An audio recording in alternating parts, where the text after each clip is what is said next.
Welcome back to the Midday Show. From 2005 to 2012, my guest today was the beloved co-host of G4's Attack of the Show. Currently, he has a lot on his plate, from the Pointless podcast to the gaming show The Attack on Twitch.tv to Hack My Life, which airs Tuesday nights at 9:30 Central on True TV. Please welcome to the show, Kevin Pereira!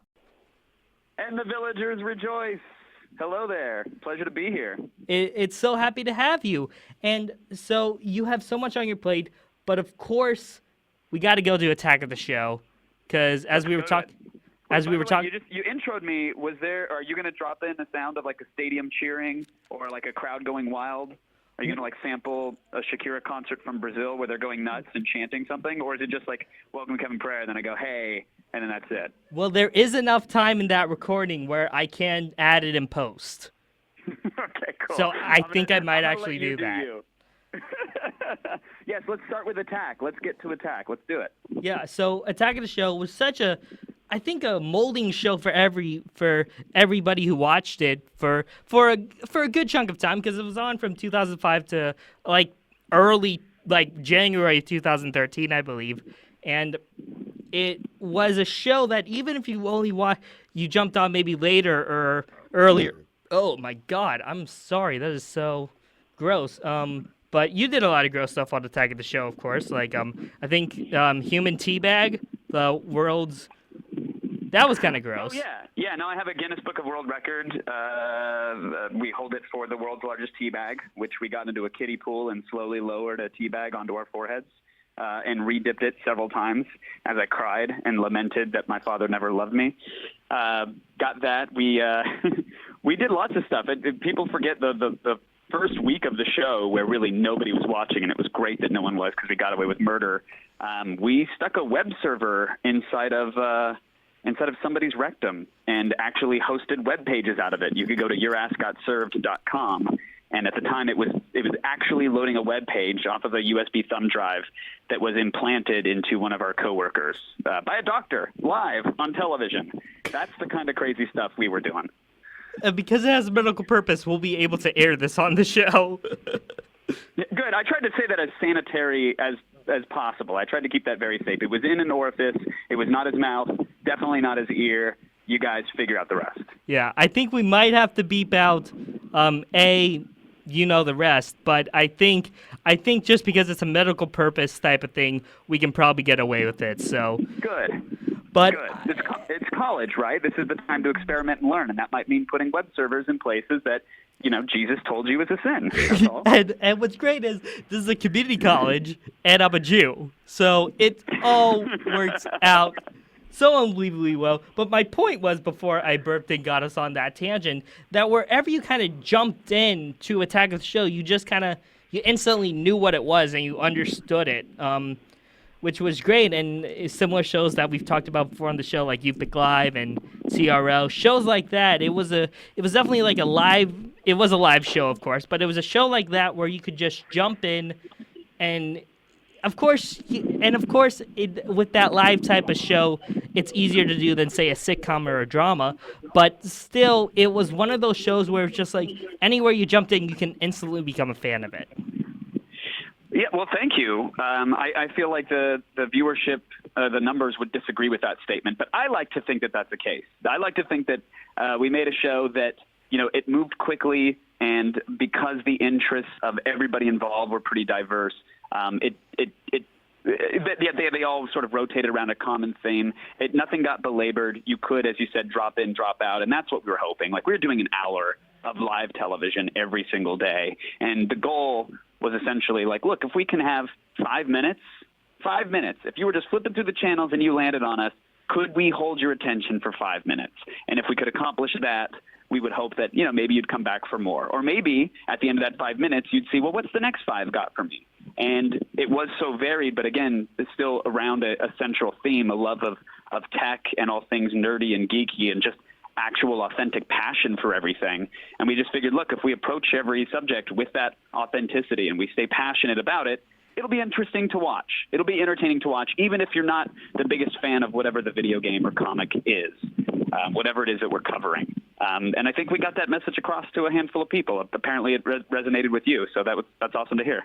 Yeah, and one of the things, actually, I have a bone to pick with AOTS, a little bit here of we a go. bone. So you, for the last run of the show, you had a different set, and in those first few weeks of the new set with the new co-host Candace Bailey at the time, you guys were giving away props from the old set, and one of the most famous props that you were giving away were the cell phones hanging from the ceiling. Yeah, we had a whole old collection of cell phones back there. I was one of the winners on Twitter. I never got on the Twitter wall. They asked me for my address. I never got the cell phone. Well, if I knew who was responsible for that, I would personally make sure that their head was rolling right now. But I couldn't even tell you who was tasked with signing those things and sending them out. I know that that for a year or two after into the set change, there was just a giant Rubbermaid bin filled with old cell phones in various pieces. Some were shattered into 1,000. Others were just missing keypads and screens. So it's not like anybody sold them for profit. I think it all got lost in the shuffle. So yeah.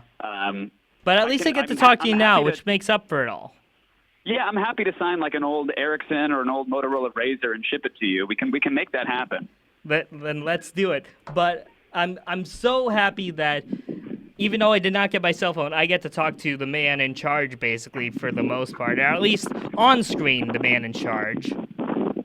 And I'll take credit for that. Sure, it was entirely me. It was really, my shoulders were so sore after so many years of everybody just riding them. It was one set of footprints each and every show. Yeah, and there was one particular thing that I feel like was your idea. And please correct me if I was wrong. There was one particular little piece of minutia which was so touching yet funny and homage-y.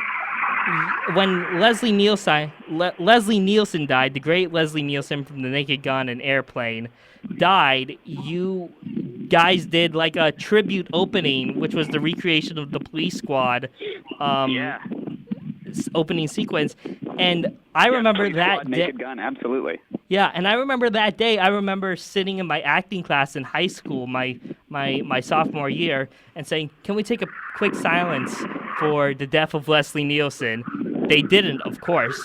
But that night, your little bit was on. I was like, somebody remembered. Oh, absolutely. I was on Chris Hardwick's podcast ages ago, and they asked me, who would be your ideal interviews? Like, who would you like to get? And it was still in my head, and I freshly named a bunch of people who I couldn't get anymore because sadly they have departed. And Leslie Nielsen was one of those guys. I mean, he informed so much of my childhood, and while it might make him roll in his grave to think that I said he inspired my humor, he truly did. And that I think that was the case for the entire staff. I don't remember if it was exactly me who said, let's do the intro or let's do it this way, but certainly that intro was iconic, and we were happy to give a little tip of the hat because, again, he gave us so much. So I'm glad that resonated with you. That's great. And now you're doing a show on Twitch.tv, which has just exploded over the past few years, called The Attack, which is kind of like a pseudo AOTS type of AOTS for the new, not millennium, but new decade. The hope with it isn't, we're not trying to redo Attack of the Show necessarily. Of course. My hope is to grow The Attack, which is the name of the company that is putting this on. We're just trying to explore how do we react and how do we create on different platforms. Twitch happens to be one of the first ones. And that's what we're out doing right now. We're doing a show 3 days a week. It's live. It's silly. It leans a little more gaming and tech, since that's what the audience on that platform tends to love and gravitate towards, which is fantastic and convenient for us because we love it as well. So that's what we're doing on that platform right now. And then we're slowly kind of growing that and fostering our own audience with some folks who were Attack of the Show fans who are tuning back in, and other people who have never even heard of Attack of the Show. They're just into what we're doing right now. And as we slowly grow that, we'll hopefully have new projects and do new stuff on other platforms as they become available, and then eventually maybe even have our own platform. But I just like making things. That's it. I want to roll out of bed and make a thing each and every day. And so the Attack on Twitch, that's one thing that we get to do. I'm trying to do some virtual reality stuff as well. Maybe it'll be a game. Maybe it'll be just a standalone experience. I don't know. But that's what I'm up to right now. That's kind of the goal, is to just make things. And you have a lot of things that we're going to talk about after the break. But first, where can people find you on the tweets? Oh, it's very simple. I'm at Attack. I kept it nice and easy. I used to be Kevin Pereira, which is, try to explain to somebody how to spell a Portuguese last name is an exercise in futility. So if they want to find me on the old Twitter sphere, I'm at Attack. Super easy. And could you do us the honor, throw us to commercial, just say, we'll be right back here on the Midday Show. Simple as that. Oh, you guys, don't change a thing. Don't even reach for an iDevice or tell Siri to move a muscle. You just sit right there, because we'll be right back on the Midday Show. Welcome back to the Midday Show. I have Mr. Kevin Pereira from Attack of the Show, The Attack on Twitch, and also his newest venture, Hack My Life, which is in its second season on True TV. Give us a little taste of Hack My Life for people who have not tuned in before. Yeah, Hack My Life is a really, really fun, family-friendly, which is crazy that I could describe any project I'm involved with those words. But it is like a fun, clean show for everyone, and we explore the world of life hack. Ways to save yourself time or money by using an object in an unintended way. Or a little way to optimize your life with a piece of knowledge that you didn't have before. And that's what the show is all about. It's celebrating those ideas that you've come through on like a BuzzFeed or a YouTube video, and then elevating them in a way that we can do on television when we have a budget. And I want to, before we talk about your podcast, I want to quickly mention you were the host of Let's Ask America. Yeah. Which was, I think, a fun show when I watched it. It was a good time. Thanks. Yeah, no, I had fun with that one. That one was a weird show. We shot, in TV, sometimes you try to bang out multiple episodes in a day. It's amortization. It's the way you can save some cash with a budget. So on that show, we were shooting, by the end of the run, we were shooting 8 episodes in a single day. Wow. Which means I would run out on set, say hello to the audience. I would introduce the guests who were playing from home. It was a game show where people played via Skype right from their house. And I would say hello to 4 people. We'd play a half hour of a game show. I would then rip off a tie, take off my blazer, physically throw it across the studio to a PA who would catch it. Another person would hand me a new one. I would change my tie, grab a bite of a Kind bar, and go right back out on set and go, hey, everybody, welcome to the show. Here's 4 new people. And we would do that for 8 shows in a single day. So it was like a marathon to bank out all these episodes. But I thought they were all fun. I thought they all came together. And for a while, things were great. I got 2 seasons out of it. They did a 3rd season of the show without me, and then unfortunately that was the end of the run. But it was a fun show to be involved with. I've never done a game show, and that was a joy. And it was a fun show, and even my best friend's sister, I was over at their house one time, and I was like, oh, Let's Ask America's on, and she's like, yeah, I love Kevin Pereira. I was like, you know who that is? And she's like 15, so I'm like, how do you know who Kevin Pereira is? So it was great, because crazy. She probably wasn't in that age range to know Attack of the Show. So saying, of course, she probably watched the show. That's how she knew who you were. But it was like, right. Yay!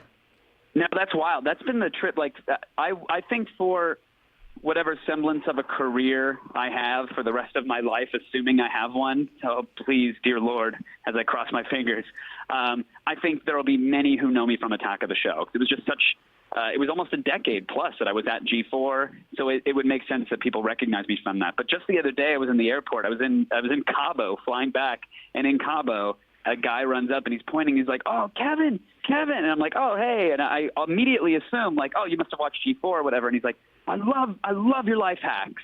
And I thought it was putting me on. I was like, "Wait, really?" He's like, "That's the one?" He's like, "Yeah, I love Hack My Life." And I was like, "Cool. Did you watch G4?" And he's like, "G what?" I'm like, "Oh, okay, that's right. That's weird that like it's flattering and bizarre and weird that someone would know me from anything else, because that's where my head immediately goes. So the fact that she might know me from hosting this game show is crazy to me, but amazing. I love that. I mean, it's always awesome to hear that someone likes what you do. So that's great to hear.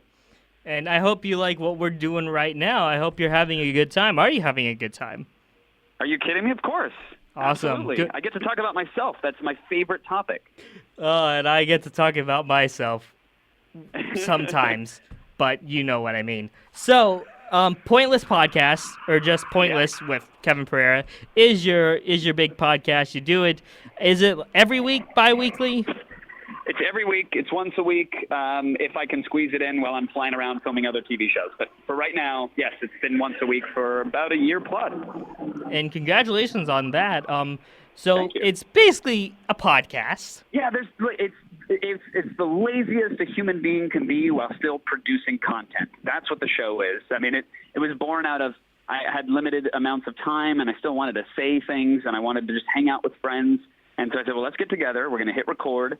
We're not going to put a single segment on it, no labels on it. We're just going to talk, and we'll see what comes out of it. And that's, to this day, that's still what it is. It's we sit down and have a conversation, and it might be with a celebrity. It might be with, a scientist. It might just be with my next-door neighbor because I think they're interesting. That's what the show is each and every week. There is no point, hence it's pointless. And I want to talk about, this is just the part where we just go into weird minutia about stuff, because I've ran out of solid things to talk about. Because like we said in the break, I'm professionally unprofessional. Right. But you were on at midnight. How many times has it been? 3 times? I think no, just twice. Just twice. So I want to know because I've had a few people who's been on the show, but I've never gotten to talk about it with them. What is that experience like? Because I love At Midnight. I've turned my dad onto At Midnight, and of course, Chris Hardwick from the good old G4 days. I know you've only done twice, but I think that's enough to know kind of what the vibe is on that show when you're in the studio and actually playing the game. What is that like to be in that moment, thinking things up on the spot, buzzing in, having an answer, doing all that stuff? It is so bizarre. There's nothing like it. I mean, there's nothing like it that I've experienced before at all, because on one hand, you're on a panel with people who, at least when I've done it, I've been friends with the folks that I'm there with, but you're competing with them. But the competition is to have a good time and to tell jokes. It's kind of indescribable in that way, in that you're mashing a buzzer on a podium, hoping that you chime in first so that you can say a quip, but also not wanting to chime in because you can't wait to hear what the other people are going to say because they genuinely make you laugh your face off. So from that aspect, from actually being there and playing the quote-unquote game, it's really bizarre. The first time I did it, I didn't care at all about winning. I just wanted to have a good time, and I did. But I returned home to like a deluge of tweets and text messages and emails from people saying that they were disappointed with me for losing. And I was like, oh my God, I didn't know I was supposed to care about winning. That I feel bad now. Okay, so the next time I went on, I was like, okay, well now I'm going to try to buzz in, and fared a lot better. But it's just weird to think about competing against people you love with jokes. With that said, though, as the best stuff on the show is the stuff that comes up on the fly, but you do get a handful of the material beforehand, so you can think up some quips and some responses. And I don't know if they like people talking about how the sausage is made exactly, but I don't think there's any harm in that personally. So it's nice that you can take a second, come up with some stuff or a funny angle, work with the writers. The show itself has some really solid, very funny writers who will give you suggestions. And so just using that, you get to have a good time. You get to go on out there, again, hang out with some friends and tell some jokes. Yeah, but still, even if you do get some time to think about it, it's the pressure. You could forget it. You could say something different. Even though it's not a completely live show, it's basically live to tape. So you're in that moment. You're on the set. There's people in the audience. There's a little control room off to the side. There's Chris. There's your other panelists. Anything is really up for grabs. Yeah, no, it's a weird perspective to have standing behind that podium, again, mashing that buzzer. And you're right. There's the audience. The cameras are on. You really have one shot to nail that joke. And, I mean, look, if you completely mess up, maybe they'll roll the tape back. But more often than not, you just know that that's going to get cut and you're moving on. So you really want to deliver, and you want to deliver quickly and accurately because you want it to make the air. And sometimes they put the extended cuts online, and it's really fascinating to me because that show gets turned around so fast. You tape it, and I think they've got an hour and change to actually edit it down and get it going. But I've taped one of my At Midnights that I taped. I feel like the taping went for like an hour and a half because we were I was with Will Wheaton, and we were just screwing around. Me, Chris, and Will were just cracking jokes and like getting out from behind the podiums and getting physical and like kind of putting on a show, which was great. It was so much fun, but none of that made it to air. It was as if an entire show was cut out from the show that we did, and understandably so. They have to fit it in the half hour, but if they post, I think they were posting some of the extended cuts online. People should check them out because it's a wildly different show than what makes it to air. Definitely. And again, going back to the kind of previewing the material type of thing, even if you preview the material, you still have to be funny. So that's the key to the show. If you're not funny, you kind of fail. Yeah, I mean, that's the whole conceit. Like, if you're not smart, you're going to lose at Jeopardy, right? Like, exactly. You don't belong behind that podium. And so I guess the conceit of At Midnight is like, well, I hope you're funny, because if you're not going to be invited back, which is probably why I've only been there twice.